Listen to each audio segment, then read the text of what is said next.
Hey everybody, welcome. It's What's Phantom in Japan. What's Phantom in Japan, brother? What episode is this? Oh man, The 7th? I don't know. 6th? It's the November episode. All is right. what we're calling it. Okay, I don't know. That'll be. You'll see it on the podcast description. It'll say what episode. I don't know at the moment. So last time we were talking, brother, it was a while ago, and it's been a while. We were talking about. We were excited to see the Jay White Tanahashi match. Yeah. And What did you think? And then I saw it, and I really enjoyed it. Yeah. Tanahashi is a clay Adonis. I don't know how to describe him. He's so fun to watch, man. And Jay White is quickly turning into the biggest heel. Even his matches later this month, you know, he just with Okada and what everyone hates him. He does everything to piss everyone off. So that was fantastic. Yeah, Jay White is really, we should talk a little bit about the Bullet Club and what's going on there, because Jay White has taken over the Bullet Club, right? Like, he's now the leader of the whole deal. It's him and Tama Tonga and Fale and Tangaloa, and then they added, and they got Taiji Ishimori, right, the cruiserweight guy that they have, and then they have they have a new guy who is part of the Junior Tag League. And Los Ingobernables has a new guy, too. Yeah, with the... They're adding, new Japanese guys to the group. And they're all in shape, too. Yeah, they are. And the elite guys are now separate. So Kenny Omega, Cody, the Young Bucks, Hangman, and Marty Scurll, they're all just the elite. They're not part of the Bullet Club anymore. And the main Bullet Club group with Jay White and Gato and Jado...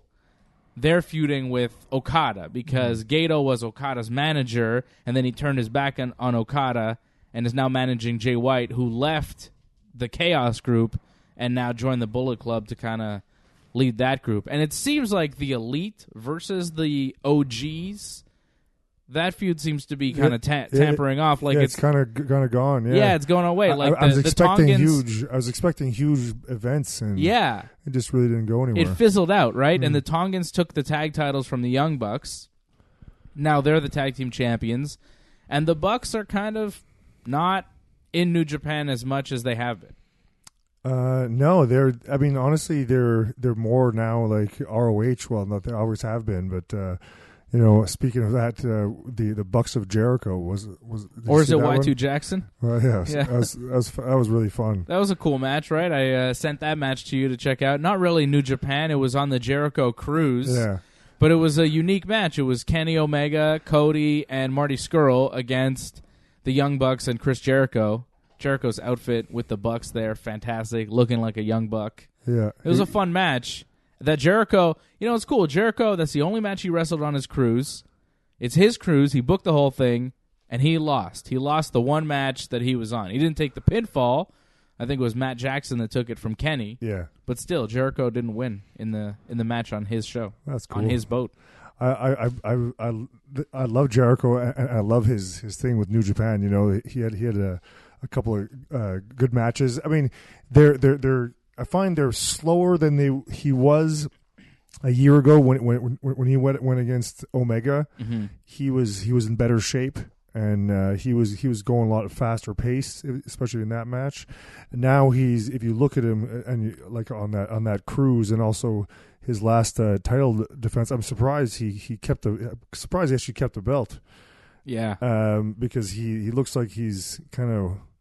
I don't know, he's slowing down, and he looks a little out of shape. He's barely wrestling nowadays, though, right? Like, the match you're talking about with Omega, he was coming off a WWE run where he'd been wrestling often, every week. So now he's touring with his band, he's booking a cruise, he's doing different things. He's not, in everyday wrestling shape. I liked the match with Evil, though. I thought it was a good match. Yeah, it was Power Struggle. Yeah, it was all right. It was fun to watch. But I was saying, I'm just commenting on the style of it, and I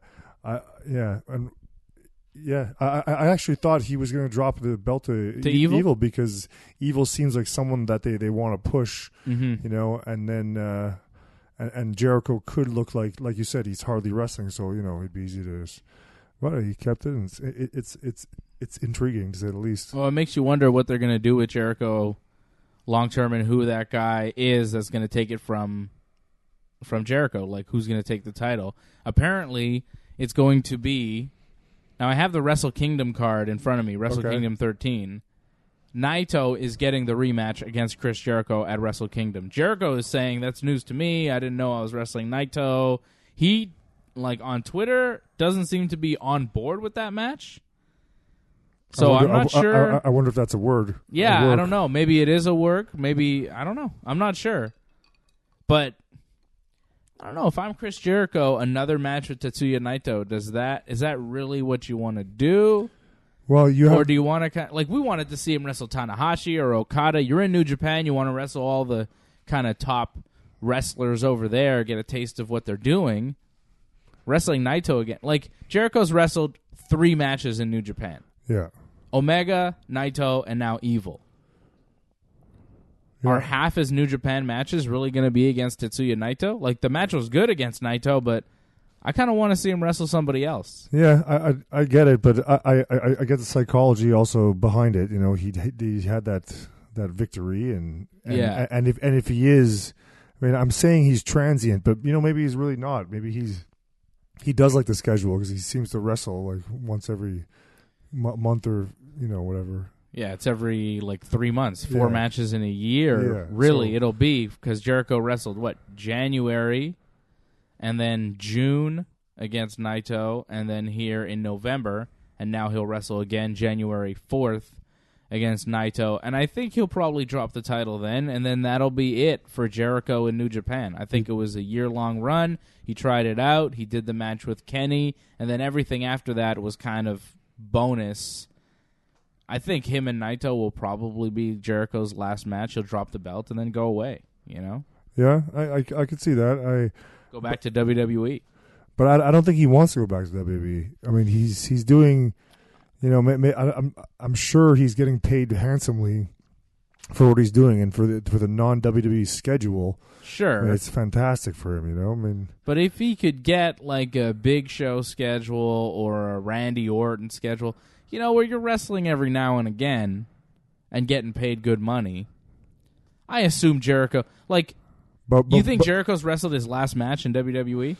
No, but I don't think he's really in any rush at all to get back. I mean, he right now he does these one-shot things and he gets paid handsomely for his own schedule. He's able to do the band thing, like you said, and his cruise.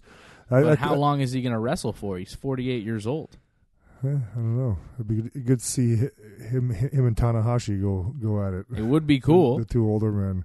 And I don't think Tanahashi's quite that old though. I think he's more in his early 40s. I think he's 40. I think I read he's 46 or something. Hiroshi Tanahashi is 41 years old. 41. Yeah. Oh shit. And he just actually, you know what? Today,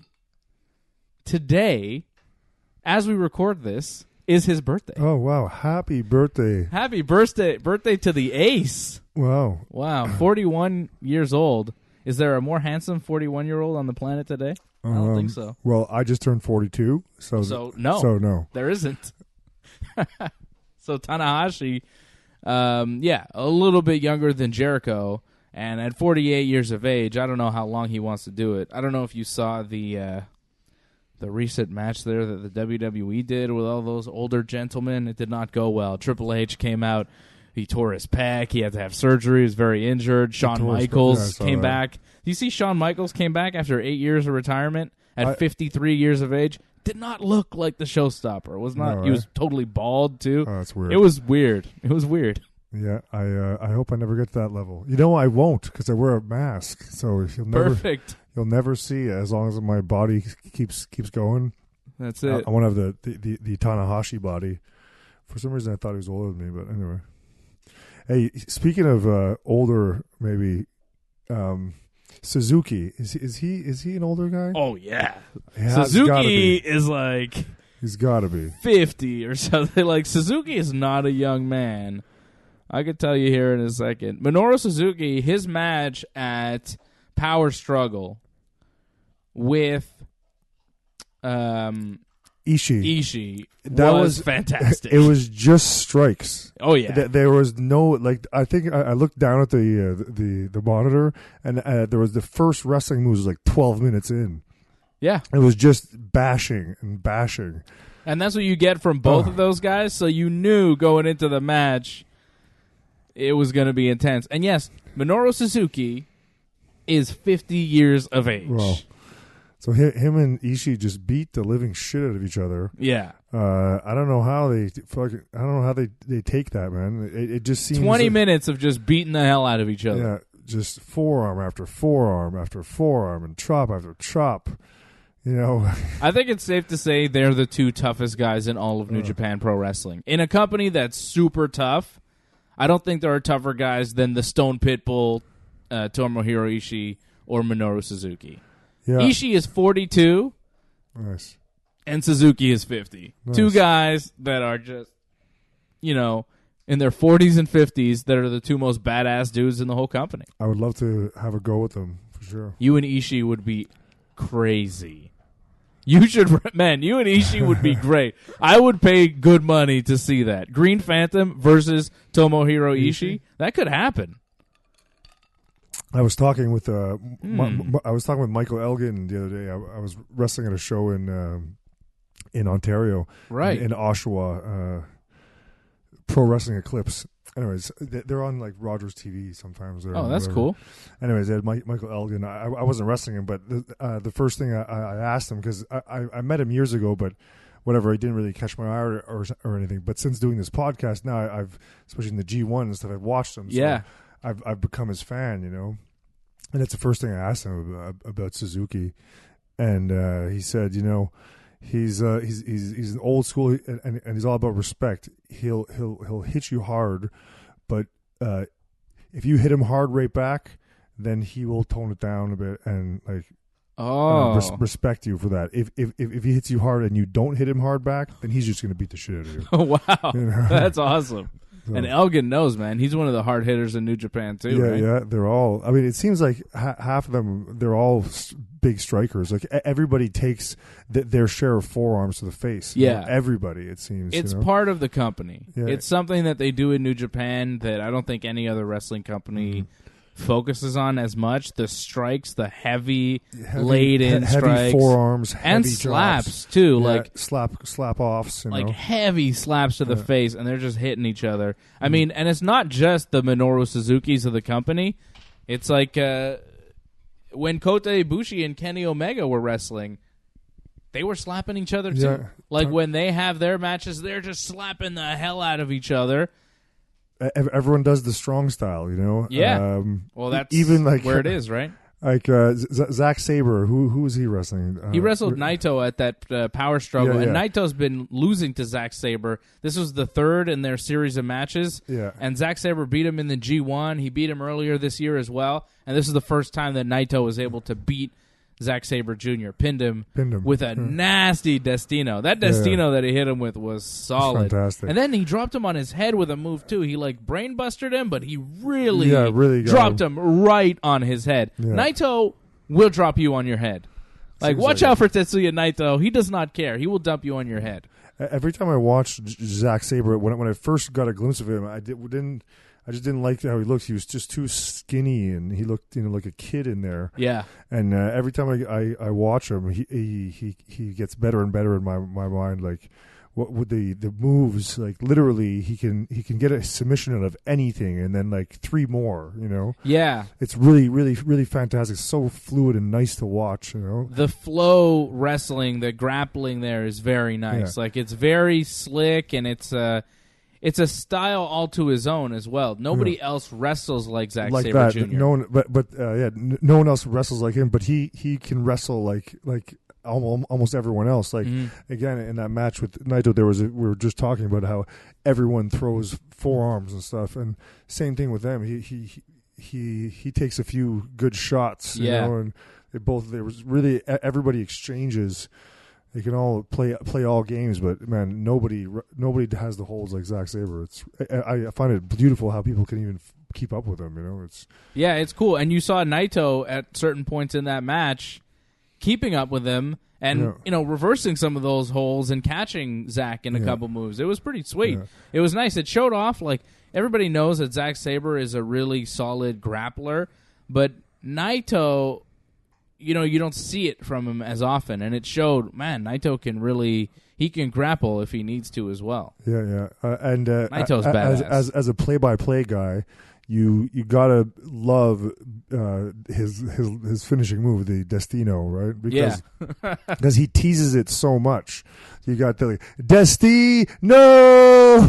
So you're saying his move all the time, whether it's happening or not. And then once you hit it, it's just like Destino.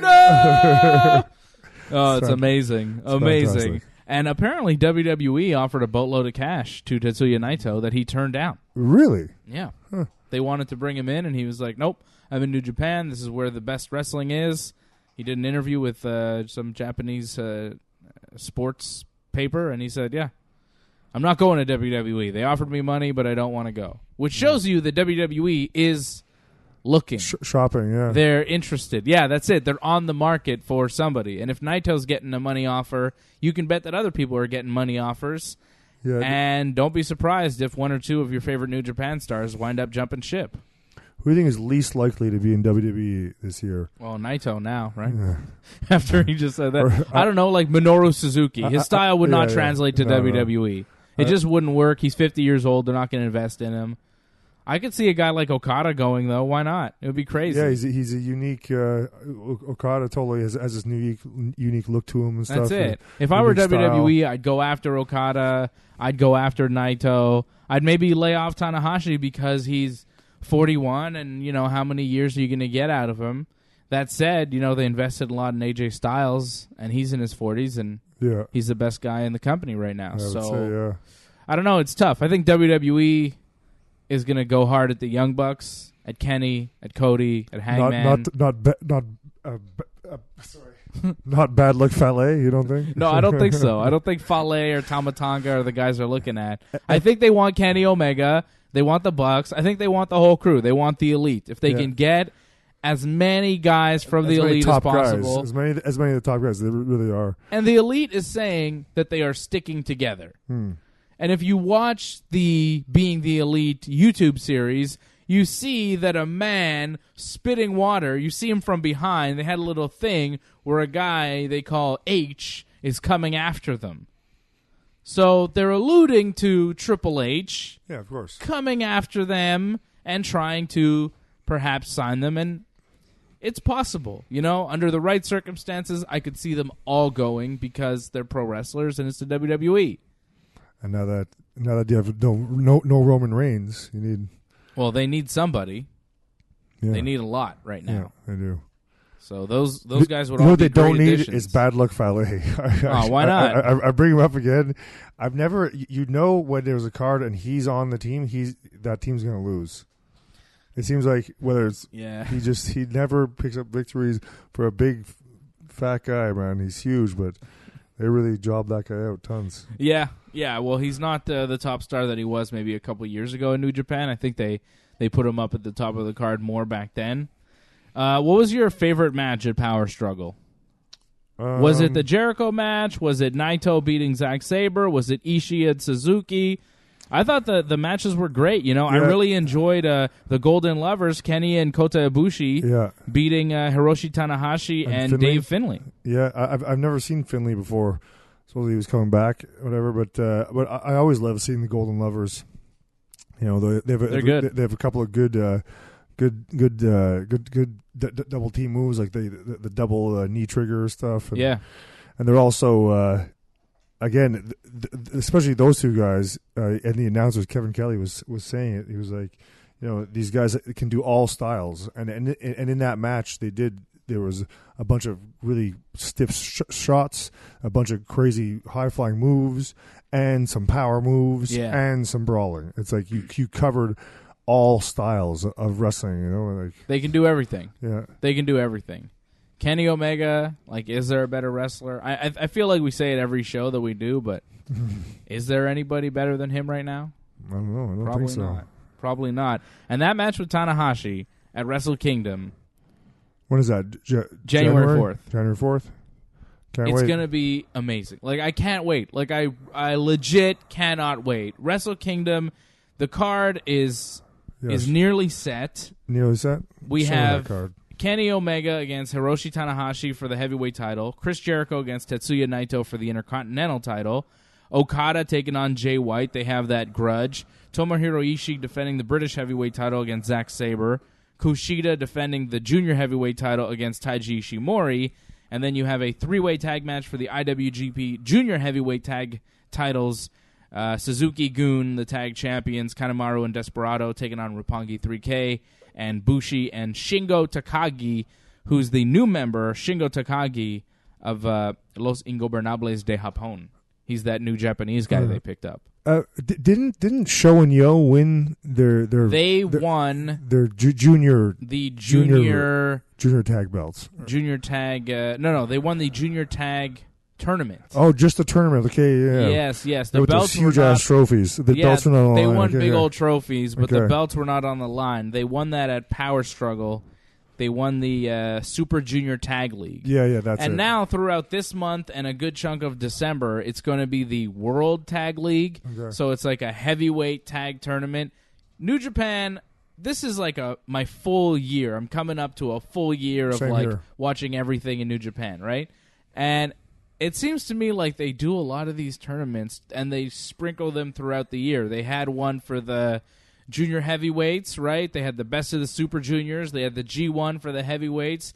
They just had the best of the Super Junior Tag League, and now they're having World Tag League. So they have tournaments for every kind of division in the company, which is kind of cool. It makes more storylines. It gives more of these matches meaning, and over a period of time. Also, there's like storylines that develop. Like example, the junior tag team tournament. It's supposed to be a 1-versus-1 final, but because of the point system, the way they went it out, I think it was Tiger Mask would have got like a really underdog victory, and it screwed the whole in like parentheses the whole tournament over, and then they had to have this 3-way match because everyone was tied for the same amount of points, which is it's cool. It makes more controversy, which is what you want. It makes more storyline. Yeah, but then again, like it's hard to keep up with.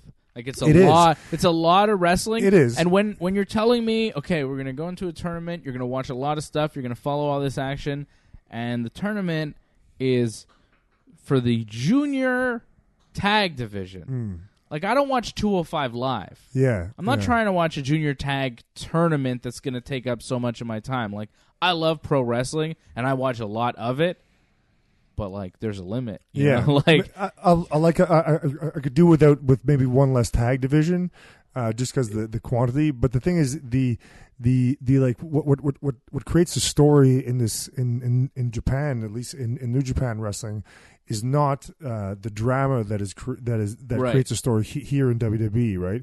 Where you'll have like a lot more backstage, a lot more non-wrestling, if you will, story building. Yes. Where the story building in Japan is all about what happens in the ring, and that's why you have these tournaments. That's why you have everything is points. You know. Yeah. I mean, there's obviously there's limits to that, but I enjoy it. It's more sporty, if you will. That's right. It feels more like a sport. They have tournaments. They determine number one contenders, and it's like any other sport. You know, it's cool the way they do it, and it's quality all the way. I just don't have the time to follow every tournament that they do. No, of course not. It's a lot. I'm going to try to follow as much of the World Tag League as possible. I don't watch every pay-per-view either. That's it. Yeah, well, even that's WWE. You know, that's the thing. I got Wrestling Uncensored, and that's a WWE-based show, and that's a weekly show. So there's a lot of WWE I have to watch on a weekly basis, which is like, not great. I don't envy you. I don't envy you. It's not great. Raw and SmackDown every week. Raw happened this week. I've not watched it yet. It's just something I have to get through. I want to see. Not great. But coming up in New Japan this month, to give you a little bit of a rundown of what they're doing, they have that World Tag League. So that's a heavyweight. So it's no longer the juniors. That's right? it. It's the heavyweight tag league. So, for example, on November the 17th, we will have a World Tag League event on NJPW World. Togi Makabe and Toa Hanare teaming up to take on Tama Tonga and Tonga Loa. And then on November 18th, the main event will be your buddy Michael Elgin taking on Jeff Cobb. And Jeff Cobb, who I think is the PWG heavyweight champion. It could be. They take on Evil and Sonata from Los Ingobernables de Japón. Should be a good match. So the World Tag League going on for a good chunk of November. You got the 17th, the 18th with English commentary. And then you're on your own, all in Japanese, the 25th, the 29th, and the 30th, all through the month of November, which is always an adventure, listening to the shows with strictly Japanese commentary. Do you think they're going to have like the Golden Lovers and stuff in that tournament? You know, I don't know who's in. How many people are in that bracket? NJPW World. Let's find out. Let's find out what's going on. Participants? Yeah, because if it's just it depends how many teams. Like if it's anything like the G1, but with tag teams, you'd almost have to. World Tag League teams announced. Here we go. Let's get to it. So we've got our boys, the Tongans, of course, who are the champions. So the champions could win this thing. The belts aren't up for grabs. The belts are not up for grabs.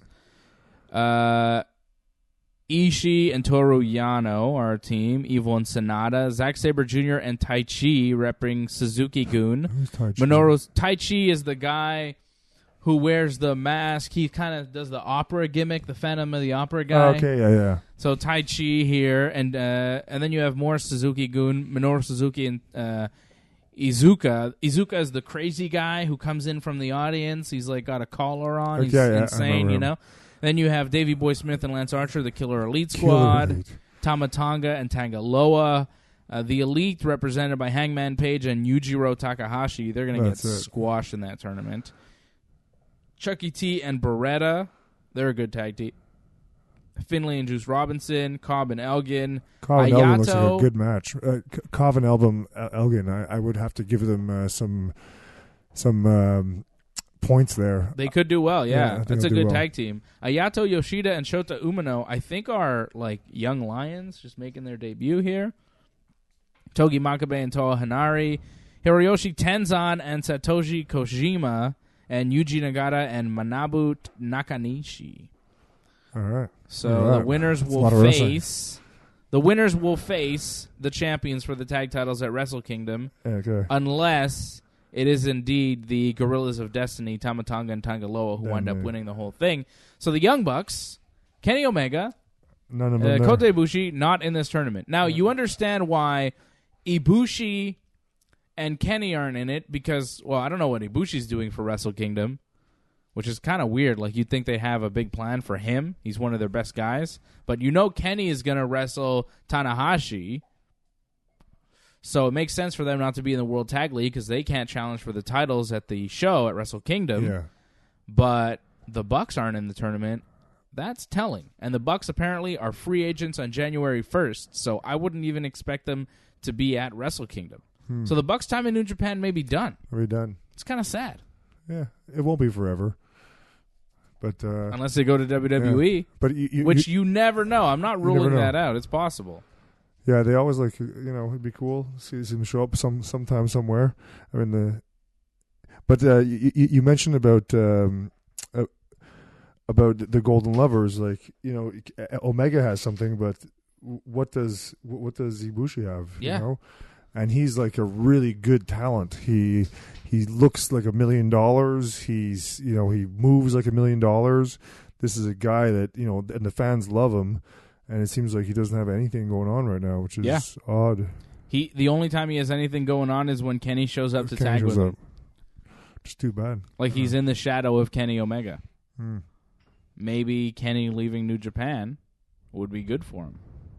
I don't know if Kenny's leaving New Japan though. But I don't know. I don't know what the deal is with Kota Ibushi and why we have so many matches announced already for Wrestle Kingdom, but Ibushi's not really in the plans. Who would you like to see him wrestle? Is there like a guy, like a match, somebody that's not booked right now? Ibushi and Will Ospreay would be fun, but I don't know. Yeah, it wouldn't. I feel like Ibushi is almost stuck as almost like a junior heavyweight, but he's almost probably heavier than Kenny, you know. Yeah, he's big. Yeah, he really has some tits on him, if you know what I mean. He's got large pecs. He works on his chest. He really does. Yeah. I don't know. I mean, maybe Jay White or something. Jay White's wrestling Okada. Yeah. Like, there's not that much, you know. How about Suzuki? That'd be interesting. Suzuki and Ibushi, it'd be fun, right? I don't know if I've ever seen it. I don't think so. It would be a fun match. Such an interesting match. It doesn't really pure make striker. sense. Yeah. It's a pure striker against a move machine. Yeah. It'd be Clash of Styles, $1 million. It's crazy. Anyways. I don't know. They're not going to get Rey Mysterio anymore. Rey Mysterio, remember he was in New Japan this year? Yeah, just a really couple of shots. Yeah, and that was it. That was it. You know, but he teased all this stuff with Marty Scurll and Will Ospreay and Jushin Liger, and then gone. You know, sometimes you hope to build something, and then budgetary reasons don't work out, and whatever. Yeah. You know. Anyways, strange. Yeah. All right, big man. When's your next match? When can people see you? This Friday, November 16th, is it? 17th, 16th, whatever it is. It'll be the main event wrestling. I don't know what's going on there. But the 16th. Yeah, but it's always good to see me, and you might see a guy who maybe looks like Johnny North there. Yeah, Johnny North may be there. You may see his physique. I don't know. The next real good one also is December 8th. The IWS comes back for Seasons Beatings 2018. Are you going to hit somebody over the head with a Christmas tree? Green Phantom will be in a hardcore holiday Christmas tree death match for sure. Yes. So who are you wrestling? There's always something to see. What is happening? Who knows? You know, Green Phantom is in the giving mood at that time of year. I'm sure he'll come out with a Santa hat and give out some gifts. Yeah. Some of those gifts might be a match, and who knows? You know. Well, that sounds like fun, and I hope your referee will be a good referee, because I heard recently you had somebody referee your match, and he was maybe not so good. Could you speak on AJ from Ringside Report Radio reffing one of your recent matches? He did a fine job, I guess. Did he, I don't know. I mean, he was all right. I know what you want me to say. It was his first time. He was. Yeah. I kind of if I remember correctly, Green Phantom probably pushed him around a little bit. Oh wow, you know, just a little bit. You got to watch out. He's like a world champion jiu-jitsu guy. Yeah. Well, I'm a world. We're a world champion pro wrestler, so there you go, and rugby player as well. So you're really multi-sport. An ass kicker, man. You're like Montreal's Bo Jackson. Maybe. Yeah. All right. Well, I guess AJ didn't do such a bad job then. He didn't. He was all right. Okay, I expected the worst. Worked out. Everything turned out. Yeah, it was. Maybe me and Johnny North will team against you and your tag team partner sometime. Mitch Gallo. Are we going to do that? Maybe. Me and Johnny? That'd be good. That'd be great. Can't work ourselves into a shoot, though, brother. You could take him. You train, right? Jiu-jitsu and stuff? Yeah. I'll be all right. Let's do it. All right. Well, maybe we'll see that in the future. RingsideReport.net is the website. You know it. Follow me on Twitter and Instagram at Dave Simon MMA. Follow Green Phantom at Green Phantom 514 and Green Phantom on Facebook and Green Phantom 514 on Instagram. And thanks for listening to What's Phantom in Japan, brother and sisters. Yeah. Yeah, bye.